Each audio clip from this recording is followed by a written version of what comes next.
વતી સુરત મહાનગરપાલિકાના કચરા કૌભાંડનો મામલો સામે આવ્યો છે। સમગ્ર મામલે તપાસ સમિતિની રચના કરવામાં આવી છે।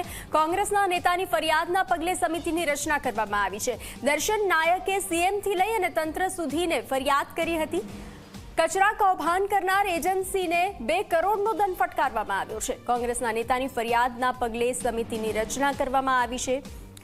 તો આખરે 2 કરોડનો દંડ ફટકારવામાં આવ્યો છે। દર્શન નાયકે સીએમથી લઈ અને તંત્ર સુધી દરેકને ફરિયાદ કરી હતી।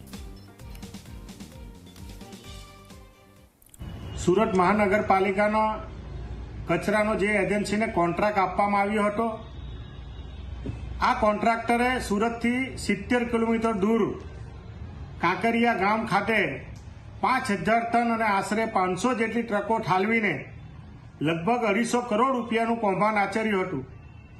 અને આ કૌભાંડ અંતર્ગત સ્થાનિક આગેવાનો, ગામના સરપંચો અમને ફરિયાદ કરતા આ ફરિયાદના અનુસંધાનમાં ગુજરાતના મુખ્યમંત્રી શ્રી, શહેરી વિભાગ, વન પર્યાવરણ મંત્રી શ્રી, સુરત મહાનગરપાલિકાના કમિશનર શ્રી, કલેક્ટર શ્રી અને ગુજરાતના તમામ વિભાગોને ફરિયાદના કરતા લગભગ આ કંપનીને 3 જેટલા મહાનગરપાલિકાના કાર્યપાલક ઇજનેરને સોકોસ નોટિસ આપવામાં આવી હતી।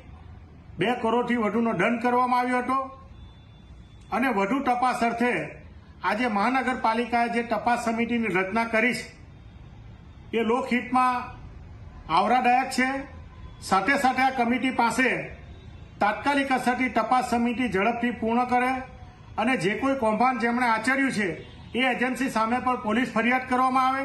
જે જવાબદાર અધિકારીઓ છે એની સામે બી તાત્કાલિક એક્શન લેવામાં આવે અને સુરત શહેરના લોકોના જે નાણાં છે એ ખોટી રીતે કૌભાંડમાં વાપર્યા છે એની પણ તપાસ કરવામાં આવે એવી લોકહિત દ્વારા આપના માધ્યમથી અમે રજૂઆત કરીએ છીએ।